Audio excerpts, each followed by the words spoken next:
ঠোঁটের মধু তিতা মধু, তেমন মধু কয়ে গো কই, এমন তিতা আমার বধূ, শিউরে উঠি সয়ে গো সই।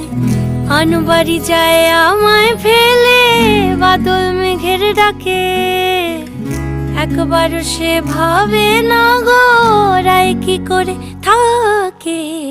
কি করে রায়, কি করে রায়, কি করে রায়, কি করে, এই বুঝি যায় পীড়িত ছুটে, সেই ভয়েতে যায় মরে।